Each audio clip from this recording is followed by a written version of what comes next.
Hey, hello friends. Hi. Good to see you here. Thank you for coming across this channel once again. Your good friend, your faithful friend, Marvin. I've said before, Marvin, which is true, Marvin means a loyal friend or a faithful friend. And I trust that you guys eventually over time are also going to become very faithful friends. I'm very confident of that. Quickly into what we're talking about today as we get into that, reminder, subscribe. Thank you so much for all subscribers that are the newly subscribed and the old subscribers. Thank you so much to all of you. Thanks for that support.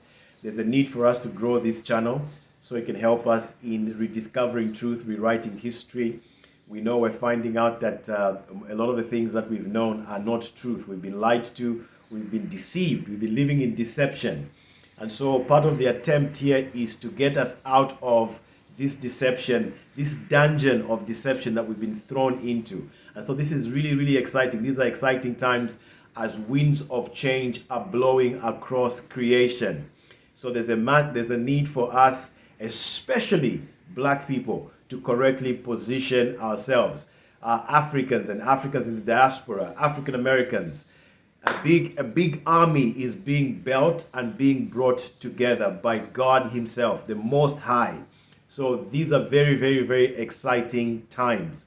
And so part of the things that I want to achieve on these videos is to bring this unity and teamwork. That's the right word, teamwork. So as you send in those comments, we're building this teamwork.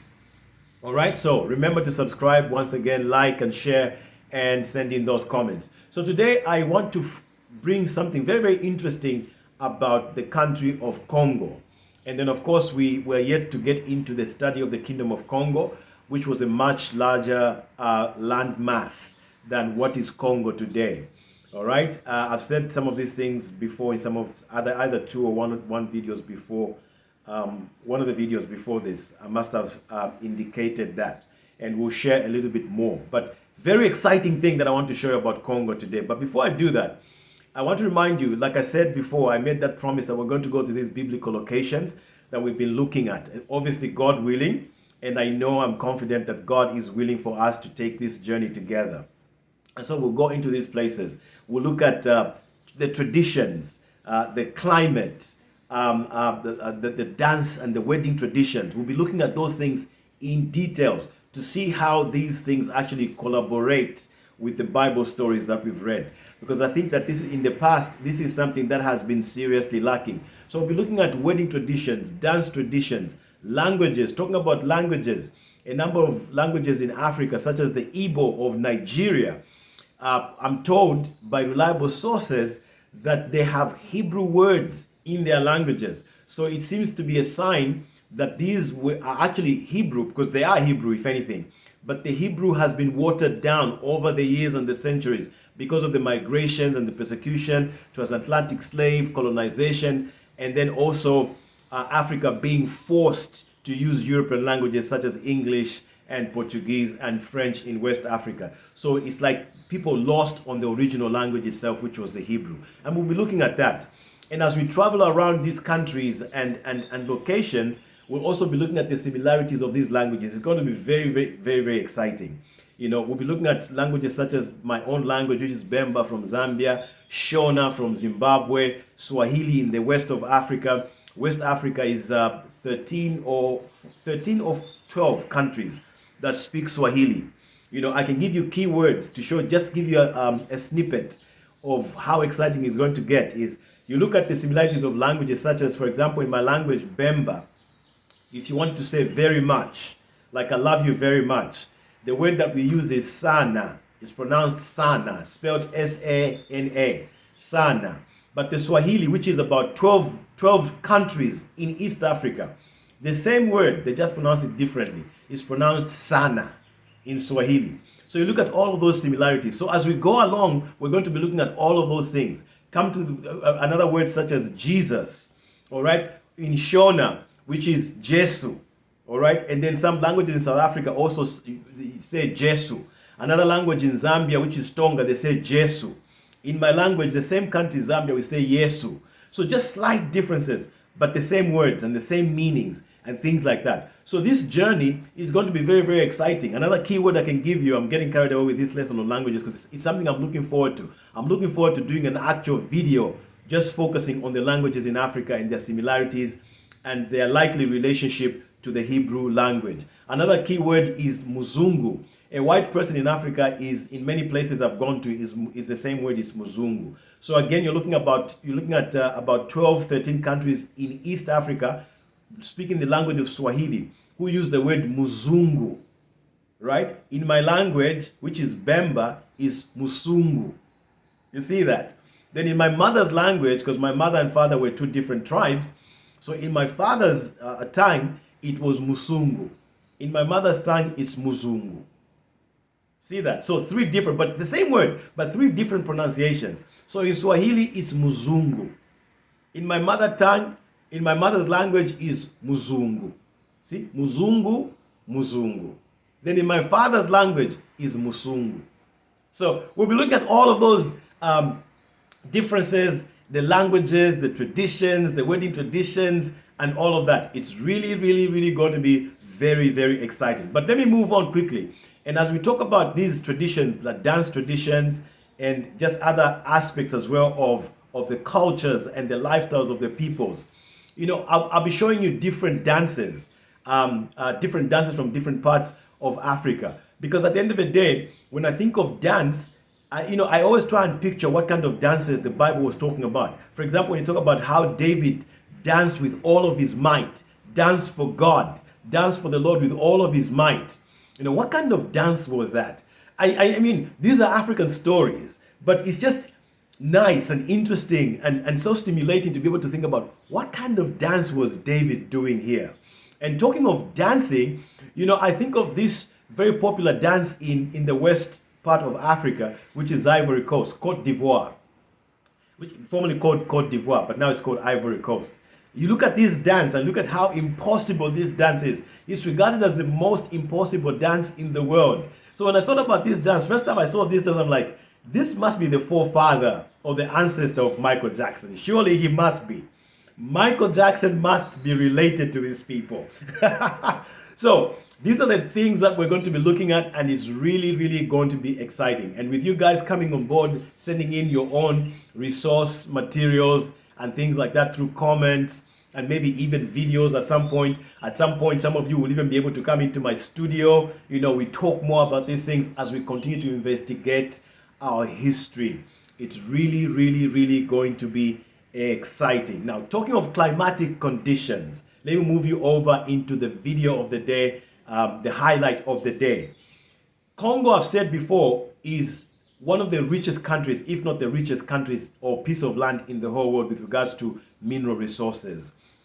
But the one other thing that I love Congo for is their music and dance. I've always argued with friends. A number of friends actually agree with me though. But we've argued, I said, you know, because people, when I talk about Congolese being the best musicians, everybody say, no, they're not the best. But I've always said that when you combine their vocals, their instrumentation, and then their dance, I don't know if anybody beats the Congolese. I honestly don't. Now, I love music of all genres. I grew up listening to R&B, artists such as Michael Jackson himself, Luther Vandross, Barry White. I grew up listening to that kind of music, R&B, hip hop, all this kind of music. So I'm very familiar with American music, and American music arguably is the best music in the whole world, arguably. But when it comes to the combination of vocals, instrumentation, and dance, I don't think anybody beats the Congolese. The Congolese are the best. So the Congolese should be famous not just for minerals, but also for quite a number of other things. And in the future, we'll talk more in detail about all of these things. But send in your comments. Let me know what you think, okay? Let's make this exciting. Let's do a vote, all right? But what I want to show you now, the clip I want to show you now, talks about the climate of a particular part of Congo. And when I heard this, I will let you hear it for yourself, and then maybe I'll come back and just sum it up in about 2 minutes. But when I heard this, it caught so much of my attention. It literally made my world stop. I don't know why. Maybe it's just me. Maybe I think too much. Maybe I read too much into things. All right? But I want to share this with you, and I want to hear what you think. Because remember in the Bible, we're told that God pushed out Adam from the garden after he messed up. And then we're told that God guarded the place with cherubim. Okay? And, when you picture that, I don't know what you see. Like I said, one of the things that we've lacked in terms of, with regards to reading the Bible, is to be able to visualize what was actually going on. And it's difficult, really. It's really difficult. But then it's even more difficult because of the fact that we know that some books have been taken out of the Bible. All right? And again, that's another video that I need to do in the future, to talk about the books that were taken out of the Bible. Because now we are realizing that those books are actually helpful for us to be able to understand the stories in much greater detail, to be able to gain the full understanding of what actually was going on or what was being talked about. But this about Congo is a documentary I was watching. So I was watching this and it really just caught my attention. I want you to listen to what this description of this part of Congo is that struck me and caught my attention. Listen to this and I'll come back and close in 2 minutes. Bye-bye. Listen, I want you to hear this for yourself. And then I'll come back and close in about 2 minutes.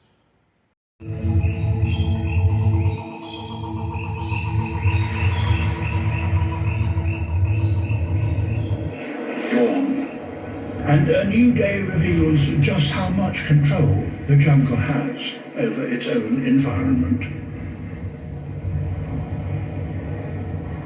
The forests of the Congo are the lungs of Africa.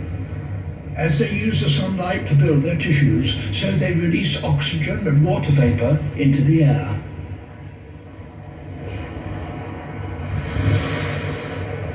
Each hectare of forest produces as vapor almost 190,000 liters of water a year.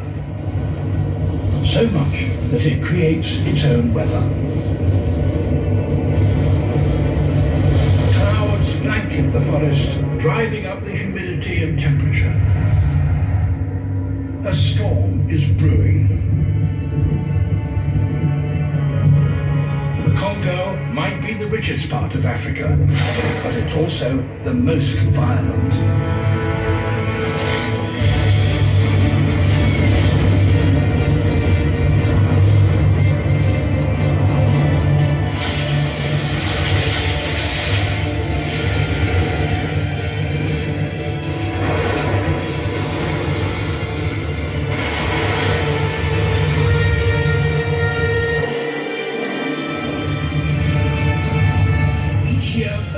As 100 million lightning bolts strike the forest. That's more than anywhere else in the world.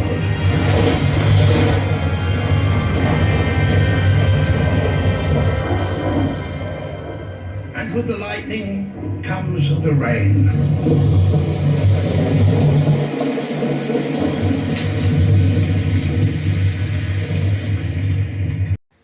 So there we are. Now, like I said, I don't want to draw conclusions, but at least I'm sharing with you what my opinion is. Like, is it just coincidence that this place is the place on earth that is hit by lightning more than any other place in the world? Is it just coincidence? Does it relate to this scripture in the Bible about the Garden of Eden? Now, talking about the Garden of Eden, I'm not saying this is the Garden of Eden, but who knows? It could be, but I don't know.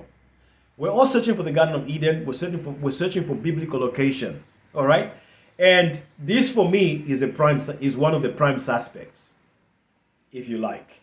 All right? Because what else? And remember, God is the one that controls climates and weather. He's the one that controls everything. He controls rain. He controls the winds. He controls everything. Why is this place the place on earth that is struck by lightning more than any other place in the world?